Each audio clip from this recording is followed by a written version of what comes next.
నమస్తే. టీఆర్ఎస్ లో పోతుంటే మీరు ఎందుకు పోలేకపోయారు? ఎందుకు పోలేదు అంటే నేను కాంగ్రెస్ పార్టీని నమ్మిన, కాంగ్రెస్ పార్టీ సిద్ధాంతాలను నమ్మిన. ఇప్పుడు మీరు స్థానిక ఎమ్మెల్యేతోనే అది ఏం లేదు అంటే ఆ రోజు భాస్కర్రావుకి I can do anything, Balanna పిలిచి చిలుగు బాలన్న పిలిచి జస్ట్ నేను కౌన్సిలర్ అవుతానా లేదా కూడా అనుకోలేదు. బిఎల్ఆర్ గారిని ఖచ్చితంగా అవతల క్యాండిడేట్ ఓడిపోయింది, మీరు ఎట్లా గెలుస్తారు అనుకోరు? యుద్ధం గెలవాలంటే అవతలను చంపవలసిన కూడా కూడా సరిపోతుంది. అదే మరి ఓడించాలనే కదా. ప్రజెంట్ ఉన్న రాజకీయం ఎట్లుందంటే నేను పీఠం ఎక్కాలంటే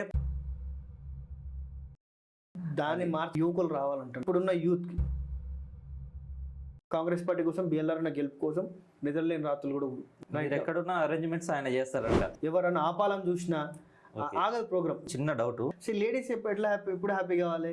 అధిష్టానానికి ఈ విషయం తెలుసు. ఎవరైతే కష్టపడ్డారో వారికి కాంగ్రెస్ పార్టీలో ప్రిఫరెన్స్ ఉంటుంది. ఎట్ ద సేమ్ టైం ఆమె చెప్పిన మాట ఇది, యువతకి ముందు పీఠం వేస్తామని చెప్పింది. చాలా మంది ప్రయత్నిస్తారు ఆ టికెట్ కోసం. గుండె ధైర్యం చెప్తున్నారు కదా. కాంగ్రెస్ పార్టీ సభ పెట్టారు బీసీ గర్జన అని. తీన్మార్ మల్లన్న నోటికి ఇష్టం వచ్చినట్టు తిట్టడం జరిగింది. ముఖ్య పాత్ర మీరు పోషించారు. మా ఎజెండా అయింది. మీరు మల్లన్న గారిని అడగాలి, మేము అడుగుతాం.